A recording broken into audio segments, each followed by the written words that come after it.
everybody, it's Romania Black, and we are in full swing with season 2 of Windbreaker. We are on episode 7, and I'm trying to savor this season as much as I can because then it will be over and I will be very sad. So, the last 2 episodes, we've gotten to know Tsubaki a little bit more, and I absolutely love their character. I think he is amazing. I need more of him and Umemiya. I need it. So, we need to talk about some comments before we dive into episode 7. Mainly comments for episode 5, but also 4 and 6 as well. So let's just dive right in, shall we? Umi J6D says for episode 4, looking at the way that Sakura holds a spoon in his hand, I think he was never taught how to do it properly. Which says a lot about him and his situation because we usually are taught this as a child by our parents or guardians. I'm getting like Beast vibes from Beauty and the Beast where he's sitting there like eating the soup and it's all like just disheveled. So that's really sad, but I'm not surprised if that is the case. Algumalgum for episode 5 says Sakura's smile and chuckle were so powerful they stun-locked everyone. Yes, they did. VA and plant name trivia. The Tsubaki in Tsubakino means camellia. Nice, love that. The twins, Sasaki, refers to an evergreen plant sacred in Shinto. You already looked at Tsubaki's VA yourself, and while only the older twin spoke, I think, the younger twin did make noise. Hence, credits for both of them in this episode. The older twin's Seiyu is one you've heard before as Chigiri in Blue Lock. Nice. Moriarty in Moriarty the Patriot. Tanaka in Odd Taxi. Yamaguchi in Haikyuu. Nice, yes. And Lau in Banana Fish. As well as Mukai in Ace of the Diamond. The younger twin, Uryu, you've heard before as Asagi in Blue Lock. Wow, Asagi and Chigiri's VAs being twins. That's fun. He's a more recent VA, so there's not as much credits to his name yet. Nice. Okay, cool. Nice. I want to see more with the twins. We just haven't gotten the chance to really dive into them yet. But thank you, Algum. That's awesome. Black Widow Queen for episode 5 says the reveal in this episode that Sakura's tightrope has just been mere inches from the ground the whole time kills me as I revisit this part of the story, as does his first time laughing and smiling. We all reacted just like the class, I think. And, of course, the proper introduction of Tsubaki is always a highlight. I adore that he has a matching jacket with Umemiya. It's so cute. They probably got them tailored together. I did not even notice that Tsubaki is wearing the same type of jacket as Umemiya. Didn't even notice that. I was like, oh my god. Well, that just is fueling the ship even more. So I love that. That's awesome. But yeah, I definitely love the symbolism that the tightrope was never that far from the ground. That's really good. Ricky Love 30317 for episode 5 says, with what's going on with Umemiya and Tsubaki, I headcanon that Umemiya doesn't react because he thinks they're already dating. I like to imagine that when Tsubaki is flustered over being called out, Umemiya is just thinking, aw, Tsubaki's so cute when he gets shy about our relationship like this.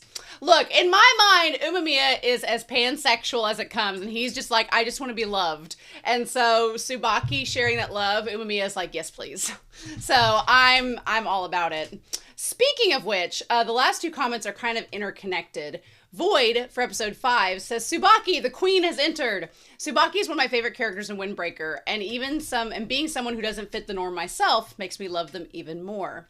I recently learned this episode is rated 5 out of 10 on IMDb. You can guess why. Despite most of the episode being a heartfelt story about Sakura finally feeling free and finding a place of his own, Tsubaki exists, and therefore the episode is bad. It's unfortunate that people think this way.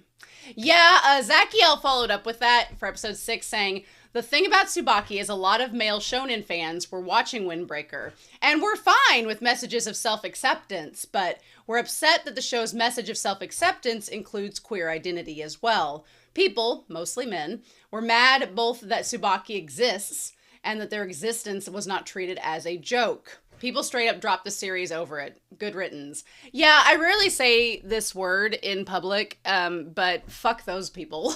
Like, come on. How pathetic do you have to be this insecure about yourself and this hateful? What a sad existence they live. I adore Tsubaki and the way that his character is treated by the show. His gender expression and his romantic feelings for Ume are not a joke. They are real and they're treated with respect. For a show about a bunch of guys punching each other, something very stereotypically masculine, to openly embrace gender nonconformity, not just with Tsubaki, but also with Kiryu, is something very special in my mind. Yeah, I really think that it's important to show that masculinity is not just like a one-size-fit-all sort of situation. And I love what Tsubaki represents in terms of that. It's great. I'm like, come on now. But yeah, so anyway, I am really excited about this episode, as you all probably could tell, but I cannot wait to dive into it. So we are not going to waste any more time. I've got my bingo card at the ready. My dog has been throwing this toy several times this morning, but they are insistent that I do it now.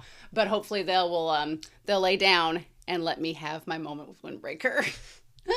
Anyway, we're going to get started on Windbreaker episode 7 of season 2. I'm so excited. We're still skipping the OP, just so y'all are aware, but we're going to get started here in 3, 2, 1, and let's dive in. Let me make sure subtitles are on. They are. Let's go.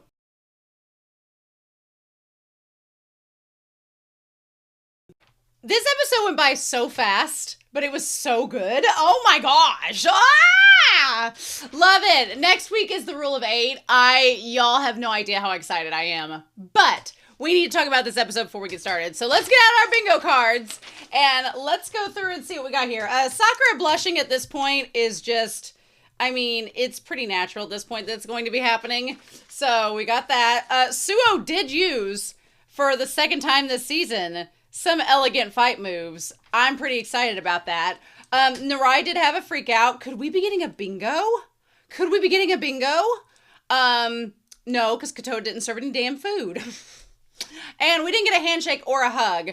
Non-OP garden shot, did not get that. New character backstory, did not get that. Although we did get some backstory on Nirei, which was fun. Abs on display. Did you see that last pole dancing scene? Yes. Antagonistship with Sakura? No. A brawl did take place. We almost got close there. A brawl did take place, in fact. Let's see here. Torn clothing. Yes, we did actually. Okay, cool. We got some torn clothing here. Our poor girl. She had some torn clothes this episode. So then that means that we got like a little down bingo there. So there's that. Sakura flying kick. Yeah, we did kind of get that. Nice. Kaji was not present. Umemiya did not jump at Katoa. Character derp face. No, we did get some wind chime symbolism though. Check it. Hiragi is not taking his stomach medicine. Sakura did not give a piggyback ride. Bofurin, I don't know if I would describe this episode as Bofurin aiding the townsfolk. They did aid her, but maybe we'll kind of qualify that. Sugi was not here. Did not get a Sakura moment. A new gang did appear. Yes, we did get to see the Roppo Ichiza. Bloody Knuckles. I don't think we need Bloody Knuckles. And then Sakura being praised. Yeah, he did get praised in this one. Nice. So, still no bingo, not a blackout. I don't know if we're getting a blackout this season, which is so wild to me, but yeah. So, okay. Nice. Getting our bingo card. Our bingo card was not as filled this episode, but we still had quite a bit that I want to talk with you all about. So, let's dive into this and get that started here. We're going to be, it's so warm today. I'm like sweating here in 3, 2, 1. It was interesting to see our crew being in casual clothing for once. And at first I was like, why are we in casual clothing? Why are we not in our Bofurin? Because even when they go to another turf, they're always in their Bofurin jackets. But the idea that they went to like an adult district and they didn't want to show off that they were like high school kids kind of makes sense. I do like their outfits. I think Nirei's is like the most casual. Suo always dresses in very traditional Chinese garb. They are dressed very casually, very simple, very elegant, of course. Sakura, I'm like, is that just his white t-shirt from his uniform and he just has that black hoodie and that's like that's what he came in, which is kind of sad, but yeah. So Suo and Nirei basically get Sakura to come with them to go meet up with Tsubaki at the red light district, which is so exciting. Tsubaki's like one to lift their spirits. I will say, I am like Tsubaki 100%. I love sweets. I love sweet shops, and so that's super cute. And Nirei is like really excited to be able to go to somewhere that Tsubaki is recommending, which is fun. But yeah, he's like, what's with the face? Did someone beat you up? So, okay. And that's when Nirei says, no, I just got tripped up, right, Suo-san? And Suo's like, mm-hmm. The moment Suo was like, yeah, just tripped up, yeah. Then I was like, okay, so Nirei's been training, which is exciting. I'm glad we got a little bit of a cutaway back to that and got to see, like, the behind the scenes of Nirei getting stronger. That was fun. But yes, Nirei's been training so he can defend himself, which is super cute. If you are a Nirei and Suo shipper, you all are getting fed so well this episode, because this was just filled with lots of really cute shipping moments between the two of them. Suo had a lot of great expressions in this episode. I really liked Suo's characterization. We'll talk more about it. But yeah.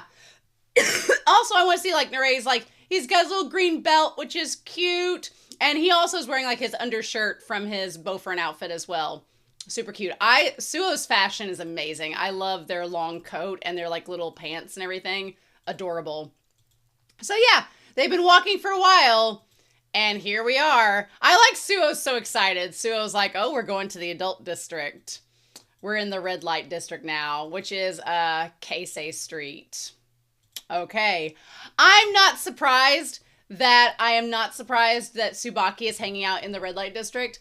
There's something very fascinating about the commentary with this, and a lot of it has to do with the fact of acceptance and self-expression, because I, as someone who has friends who have done drag, who has friends who are in the LGBTQ plus community, I feel like there's such a bad reputation. Obviously, in the red light district, there is things like sex workers and stuff that some people are not comfortable with, that they don't quite know what to do with. And there is a lot of seedy, dark underbelly things that happen in such districts. But the thing about it is that, like, one of my friends does drag, and they're like, it's self-expression. And in this area, there is an understanding that you can self-express, and it is not only tolerated, but accepted, and it's celebrated. And so at the very end, seeing Tsubaki doing the pole dancing, it's like they're in this one position where I think it's interesting that they, again, talking about Tsubaki's self-expression, we'll talk about the pole dancing scene, but the fact that they're able to, like, pole dancing is a workout. Have you ever tried it? It's a freaking workout, and you have to have that core strength to be able to do the pole dancing. This girl can't do it. No. I don't got enough core strength to do that. But that is like, Tsubaki is a brick house. Tsubaki's a damn brick house. And for them to be able to do, like, the pole dancing is, like, for their core, like, to be able to fight. I would not mess with Tsubaki. I would not mess with Tsubaki one bit, because they are like a freaking brick house and probably could, like, knock your lights in. So there's that.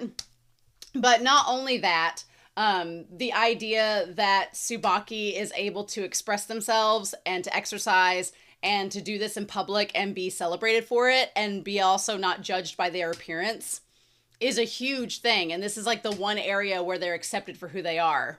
Good for them. Good for them. So yeah, we'll get into that more though. So yeah, it's also interesting to see our group of minors in this very adult atmosphere. So, like, all the stuff going by, like, there's the bars. So there's like I've been in the US equivalencies of this that I've been to are like Beale Street in Tennessee, and then Bourbon Street in New Orleans. But Bourbon Street's nasty. I don't like Bourbon Street at all. Beale Street is like, it's a party street. So, you know, it's a party. There are bars. There are people. I wouldn't say there's as much like gambling and stuff going on, but there's like bars and things like that on Beale Street. And there's lots of music, like lots of blues, lots of street performers. Like, I like Beale Street a lot. It's a fun time. But Bourbon Street is kind of like, I feel like Bourbon Street's a lot more seedier and a lot more like kind of sketch. And it just has like, it just smells like shit. I cannot do Bourbon Street. No. I've been on it once and I was like, bleh. But Beale Street in Memphis is fun. But yeah, so they have all these cafes open. There's like people trying to like get you to come to their restaurant. There's like escorts, stuff like that, you know. And poor Nirei was not ready to go onto such things. The thing is, Sakura doesn't seem affected by it. Suo does not seem affected by it. Nirei is like hiding behind Suo every chance he can get, like being like, I don't know how to deal with this. And then Sakura's doing fine until this one girl comes up and she's like, oh, master, would you like to stop by at our maid cafe? And Sakura has no clue what to do with someone calling him master, and Suo's like, oh, you're precious.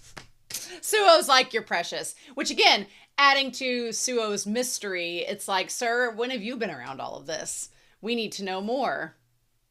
But yeah, they keep getting pestered. Poor Nirei, he does not know what to do. And he's like, maybe we should just go back and get a hold of Tsubaki and figure out why we were taken down this road and what's going on.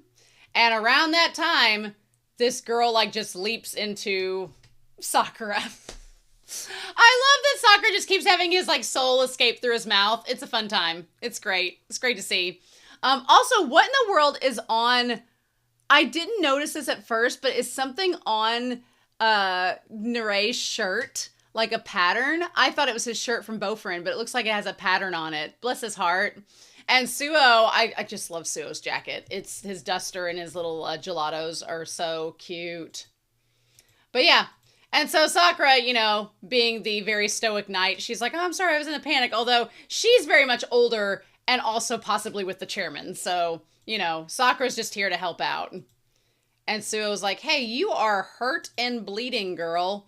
So she's a singer and clearly got into an altercation with these guys. And they decided to chase her, and these other guys showed up at the last minute after Sakura and them had already, like, fought everybody else. But, I mean, I like how these jerks show up, and Sakura and Suo and Nirei, 3 teenagers, just kick their asses. I mean, you know, Sakura ain't gonna back down from a fight. And the moment, like, why are you calling her a bitch? Like, that's not very nice. And Sakura's like, nah, we're not gonna have that happen. I love the idea. He's like, Suo, you and Nirei stay by this lady's side. And Nirei's like, no, I'm gonna protect myself. And she's like, I like this girl's like, have you not been able to protect yourself in the past?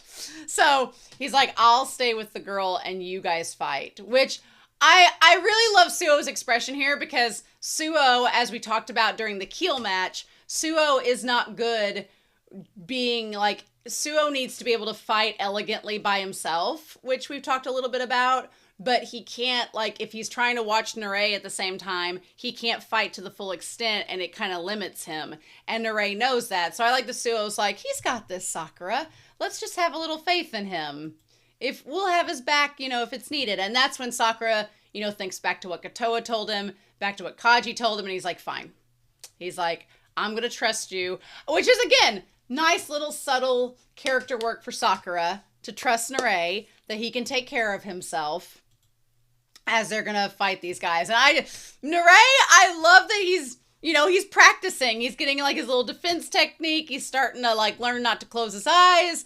Little subtle character work. I like that.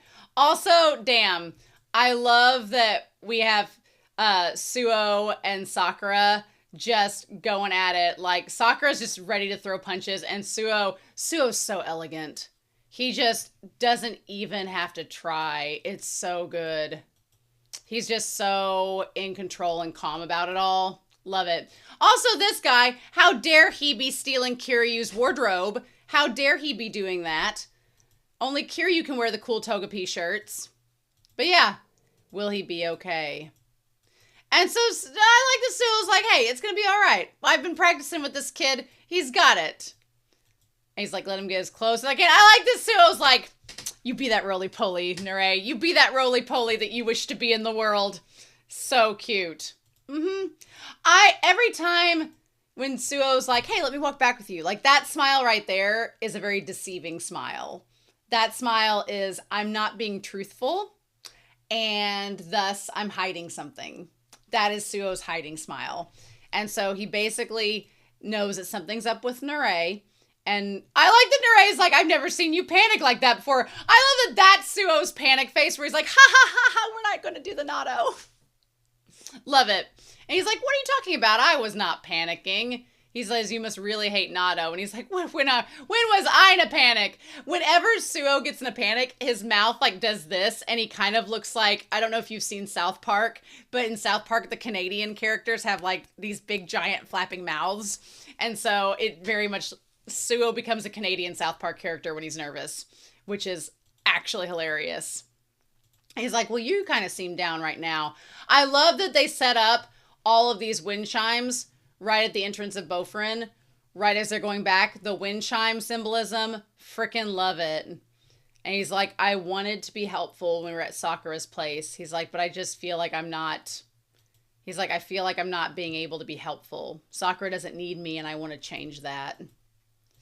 I love it. And I love Suo kind of understanding where Nirei is coming from and seeing Nirei like admitting his helplessness and admitting his powerlessness, and that he wants to change that about himself, and that Suo's like very in the position to be capable of helping him do that. So that was really nice. I liked the conversation that they had in here, especially tying it back to him being like, you know, I want to be somebody who isn't embarrassed to be called not lame by Sakura when I can't do anything to help him, you know? So this was really adorable. I was also kind of getting 100-meter vibes. I don't know if you all have seen 100 meters. If you haven't, the movie reaction is on my channel. But whenever like Suo takes Nirei off to the middle of the field to practice the fight, it felt like them practicing running in 100 meters. I saw that connection. But he's like, please train me to fight. You know what? I'm not surprised that Suo said yes, but Suo does not seem normally like the person that would just teach anybody. But I love the expressions that they give him in this episode. Like Suo weighing in all of his options. And it almost feels like, you know, does Suo consider himself worthy to teach Nirei? Does he consider himself a good teacher? And Suo kind of feels like a lone wolf sometimes, so you wouldn't think that he would be as much for teaching. I don't know. It's interesting. But yeah, I love that. It's great. So yeah. And he's like, all right. He's like, you know, I want to teach you how to first protect yourself. We can't really fight unless we keep our eyes open and we protect ourselves. And so he's like, also make sure you have lots of bandages. I thought that was great. Where he's like, you're going to need a lot of Band-Aids because you're probably going to get hurt. And he's like, I think it'd be better if you could defeat your opponent while you're protecting yourself. Like, just do a 2-for-1. And I love that he tells him to put the book down. He's like, no note taking right now. We're going to go into practice. Also, I love that roly-polies are a thing that is, like, I know they have a Japanese word for it, but the fact that I always consider roly-poly to be a colloquialism of, like, people in the Midwest just call them roly-polies. So the fact that this is a universal term and a universal bug is kind of funny to me. Crossing language barriers. He's like, put the notebook away. He's like, now go ahead and try to punch me. I like that. I like Suo's face when he says that. He's like, go ahead and try. You're not going to do it, but it's going to be fine. And the animation here where he goes to like punch him and then he like ducks down. That is so, like, that smile on his face when he ducks, where he's like, gotcha. That is so good. So good. I'm very curious about Suo's eye accident that caused him to, like, lose his eye. But I know it's way too early for us to find that out. He says, you disappear from view. Suo makes it look so simple. So simple. And then he even, like, has time to catch him before he falls. Like, Suo is very good at instruction because he probably was taught. I mean, he talks about his mentor a little bit, but he's just, that's really good. Like, that looks so easy and you know it's not. I also like Suo's habit of whenever he's like, oh, I'm sorry. I thought that it'd be better if you experience it first. He's like, if I suddenly crouch, he's like, that's the spirit, but there's one condition. And, like, goes to punch him. Like, that looks so crazy. And he's like, oh, no. And he says, don't close your eyes. I love that he does the habit of, like, flicking you. Like, don't close your eyes. Don't do that. Never, ever close your eyes. We need to practice that first. Love that. So it ends up working out for him. And then Suo steps in. He's like, okay, you got the roly-poly part done, but I told you not to close your eyes. Love that. The kid is still in training. Suo's so good. So good. I love it. I love it. I love it. I love it. I love it. I love it. So yeah. So we have this fight go on. He's like, still a job well done. Suo just looks so good. What a sweetheart. Meanwhile, Sakura is just beating everybody up and being like, well, you know, if he can do something like that, I want to do it too. Nice.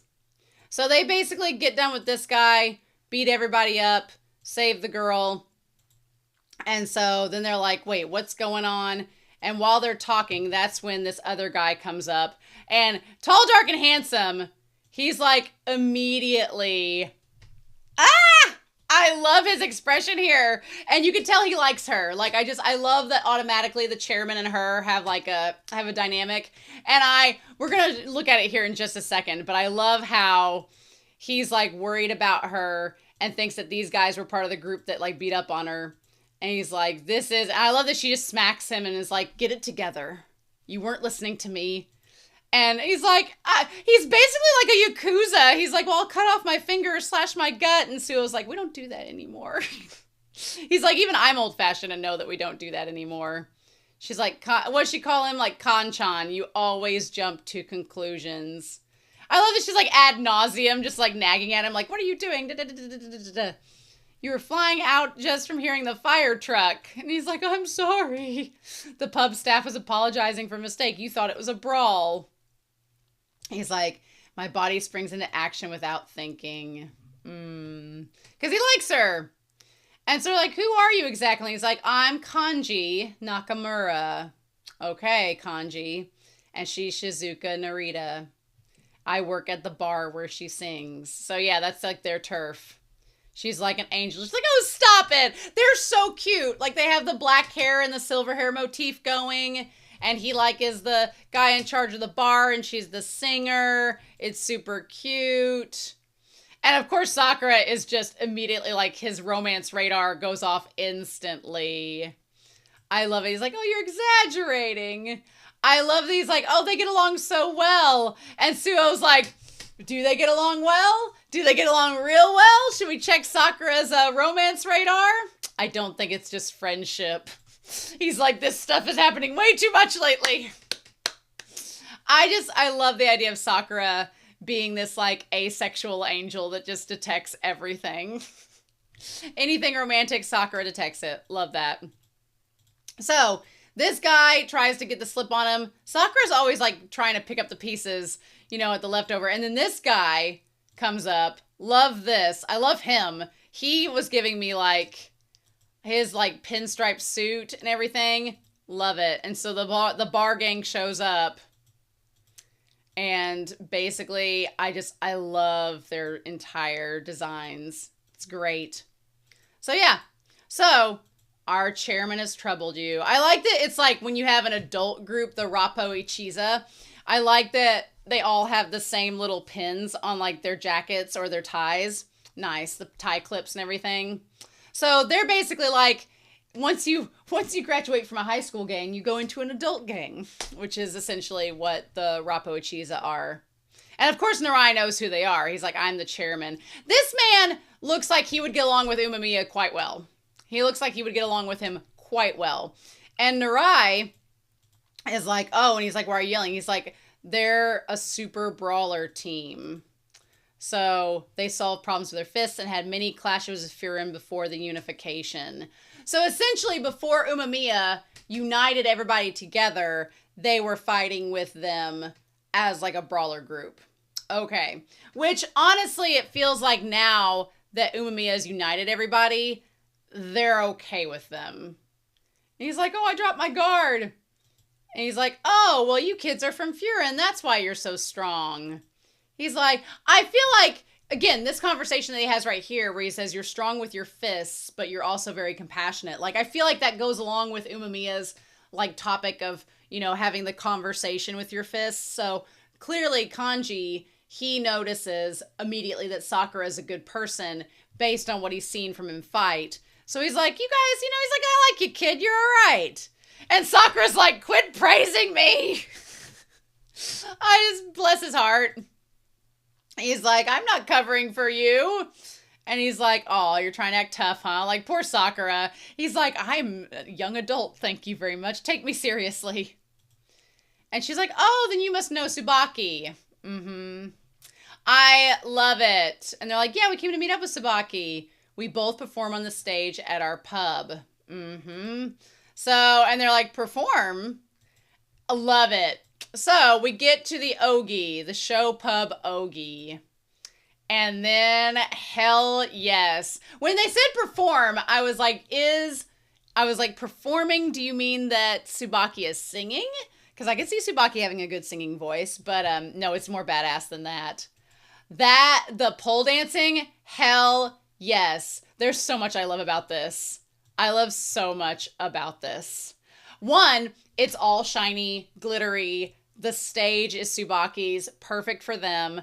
I love that he gets to express himself. He gets to also work out because pole dancing is a freaking workout. So strengthening that core up so that they can fight to the fullest. But also one thing I really love is that when you normally think of a pole dancer, you think of like them being in something that's scandalous. And here, because Tsubaki is a man, he's showing off his masculinity with the kind of butler-esque, like the crop topped with the shorts and everything while still wearing the heels. It's very non-binary, very androgynous. Love it. But also, dear God, is Tsubaki built like a freaking brick house. Like this man, them abs, them thighs, y'all, them thighs could crush freaking watermelons. Like they're nothing.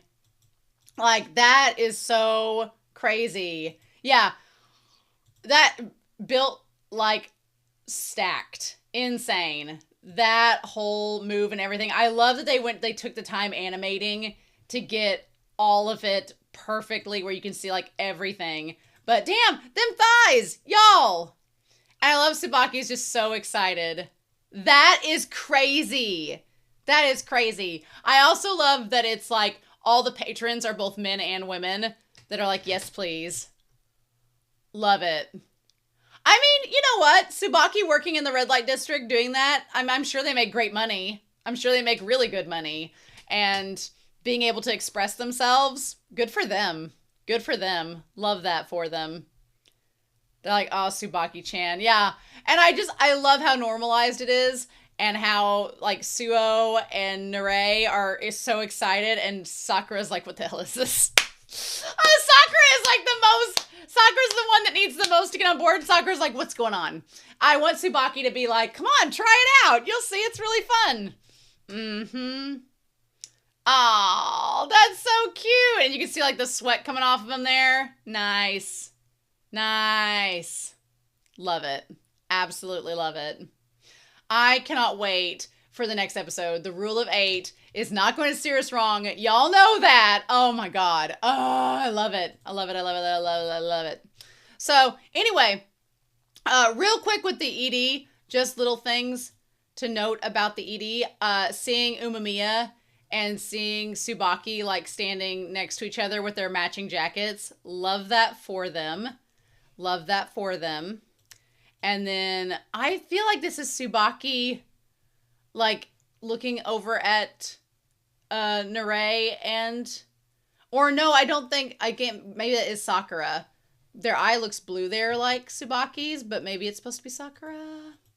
Yeah. And then we have our little after credit scene where, so they show everything lit up so much around there. To me, I feel like if it's a gambling district, they want you to have the illusion that you don't want to go to sleep. So everything's lit up to where you don't ever want to go to sleep. It's why Vegas is like the city that never sleeps. So, well, New York is called that too. But in the casinos in Vegas, it looks like daytime all the time because they want to create a sense that you're not tired so you can keep gambling. And so I feel like the red light district is sort of similar to that. But yeah, and they're like, it reminds me of Sugera. I like that Sugera is shown there as Tsubaki is pole dancing. And they're like, I kind of get what you're saying. Sugera would do great there. Catching all the strays. But yeah, love that. So I This episode, oddly enough, there wasn't a lot of discussion that really needed to happen because it was more of an action-centered episode. But it still was good for Nirei's character development. Great to see Tsubaki pole dancing. Love that. And then also getting to meet a new gang. So there you go. But so I am going to be taking a little bit of a break after this episode, and then we'll be jumping right back in. If you all have seen my calendar, either it's on the YouTube community post or it's on Patreon to see the calendar for this month. But I'm super excited. I hope you all are as well. Next week is going to be the Rule of 8. Or rather, the next time we have episode 8, it's the Rule of 8. Y'all know how excited I get about the Rule of 8. Oh, it's going to be so much fun. So, anyway, I'm very curious to hear your thoughts down below. I hope you all have a wonderful week. Please stay safe, take care, and yeah, I'll be back very soon with more of Windbreaker. And I'll see you then.